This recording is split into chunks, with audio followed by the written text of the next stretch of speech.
Bonjour, bonsoir, peuple de Dieu. Je vous souhaite tous, bonne fête de Pâques, dans le nom de Jésus-Christ. La vidéo d'aujourd'hui, c'est pour la lecture de la Bible.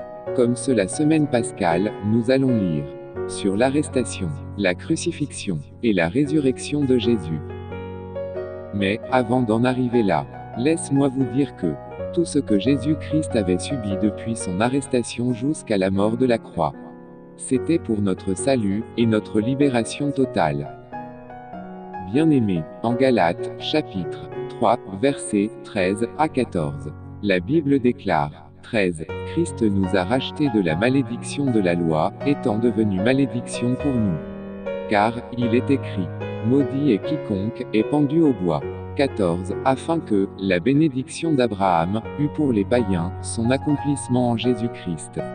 Et que nous reçussions par la foi, l'Esprit qui avait été promis. Bien-aimés, beaucoup de familles ont été consacrées au service de Satan par leurs parents. Et ce sont les enfants, les survivants qui en subissent les conséquences. Christ est mort à la croix, et ressuscité pour leur libération. Frappés à cause des iniquités de nos pères, comme des innocents et des survivants. La bonne nouvelle est que c'est possible d'être libéré de cette malédiction en Christ, commençant par la confession dans la repentance, comme la Bible dit en Lévitique chapitre 26, verset 40. La Bible déclare, ils confesseront leurs iniquités, et les iniquités de leurs pères, les transgressions qu'ils ont commises envers moi, et la résistance qu'ils m'ont opposée.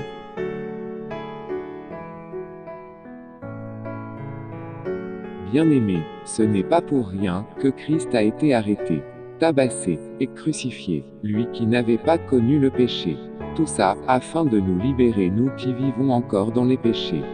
C'est pourquoi, il faut se réjouir parce que sa mort et sa résurrection nous a libérés de la malédiction.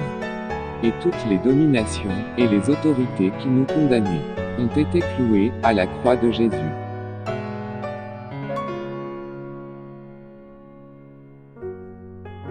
Mon cœur est lourd, à l'idée que la torture et la douleur que tu as endurée sur la croix, étaient nécessaires pour sauver l'humanité. Tu ne voulais pas que nous soyons esclaves de la peur, de l'anxiété ou du péché. Alors tu t'es sacrifié pour que l'amour puisse gagner. C'est par amour pour nous que tu es resté accroché à la croix, et que tu t'es dépouillé pour nous sauver.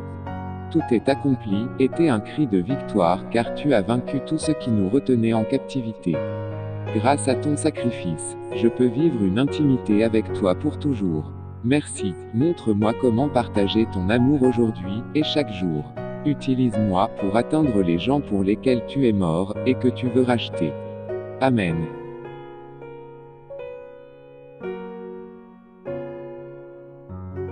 Ésaïe, chapitre 53, versets 1 à 12.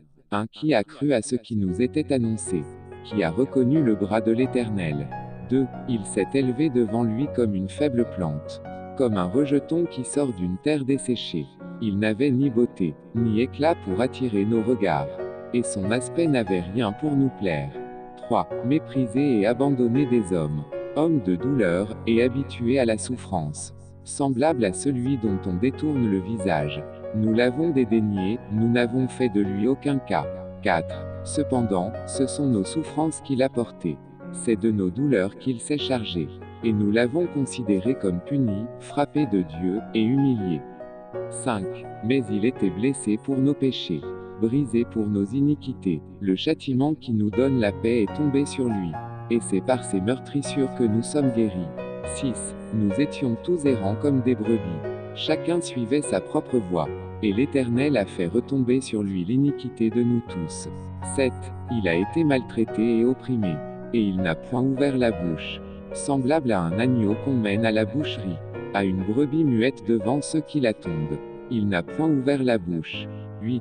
Il a été enlevé par l'angoisse et le châtiment, et parmi ceux de sa génération, qui a cru qu'il était retranché de la terre des vivants, et frappé pour les péchés de mon peuple. 9. On a mis son sépulcre parmi les méchants, son tombeau avec le riche, quoiqu'il n'eût point commis de violence, et qu'il n'y eût point de fraude dans sa bouche. 10. Il a plu à l'Éternel de le briser par la souffrance. Après avoir livré sa vie en sacrifice pour le péché, il verra une postérité et prolongera ses jours. Et l'œuvre de l'Éternel prospérera entre ses mains. 11. À cause du travail de son âme, il rassasiera ses regards par sa connaissance. Mon serviteur juste justifiera beaucoup d'hommes, et il se chargera de leurs iniquités. 12. C'est pourquoi je lui donnerai sa part avec les grands. Il partagera le butin avec les puissants. Parce qu'il s'est livré lui-même à la mort, et qu'il a été mis au nombre des malfaiteurs. Parce qu'il a porté les péchés de beaucoup d'hommes, et qu'il a intercédé pour les coupables. Actes des Apôtres, chapitre 3, versets 13 à 19. 13. Le Dieu d'Abraham, d'Isaac et de Jacob, le Dieu de nos pères, a glorifié son serviteur Jésus, que vous avez livré et renié devant Pilate, qui était d'avis qu'on le relâchât. 14. Vous avez renié le saint et le juste, et vous avez demandé qu'on vous accordât la grâce d'un meurtrier. 15. Vous avez fait mourir le prince de la vie, que Dieu a ressuscité des morts, nous en sommes témoins. 16. C'est par la foi en son nom que son nom a raffermi celui que vous voyez et connaissez. C'est la foi en lui qui a donné à cet homme cette entière guérison, en présence de vous tous. 17. Et maintenant, frères, je sais que vous avez agi par ignorance, ainsi que vos chefs. 18. Mais, Dieu a accompli de la sorte, ce qu'il avait annoncé d'avance par la bouche de tous ses prophètes.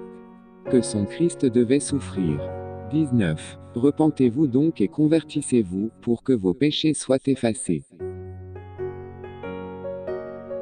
Romains, chapitre 3, verset 24. Et ils sont gratuitement justifiés par sa grâce, par le moyen de la rédemption, qui est en Jésus-Christ. Romains, chapitre 6, versets 3 à 14.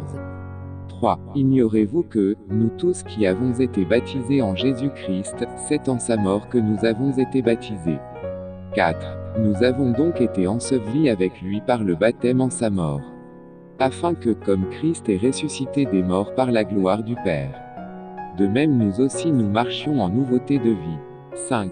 En effet, si nous sommes devenus une même plante avec lui par la conformité à sa mort, nous le serons aussi par la conformité à sa résurrection. 6. Sachant que notre vieil homme a été crucifié avec lui, afin que le corps du péché fût détruit, pour que nous ne soyons plus esclaves du péché. 7. Car celui qui est mort est libre du péché. 8. Or, si nous sommes morts avec Christ, nous croyons que nous vivrons aussi avec lui. 9. Sachant que Christ ressuscité des morts ne meurt plus, la mort n'a plus de pouvoir sur lui. 10. Car il est mort, et c'est pour le péché qu'il est mort une fois pour toutes. Il est revenu à la vie, et c'est pour Dieu qu'il vit. 11. Ainsi, vous-même regardez-vous comme morts au péché, et comme vivants pour Dieu en Jésus-Christ. 12. Que le péché ne règne donc point dans votre corps mortel, et n'obéissez pas à ses convoitises. 13. Ne livrez pas vos membres au péché, comme des instruments d'iniquité, mais donnez-vous vous-même à Dieu, comme étant vivants, de mort que vous étiez, et offrez à Dieu vos membres, comme des instruments de justice. 14. Car le péché n'aura point de pouvoir sur vous, puisque vous êtes, non sous la loi, mais sous la grâce.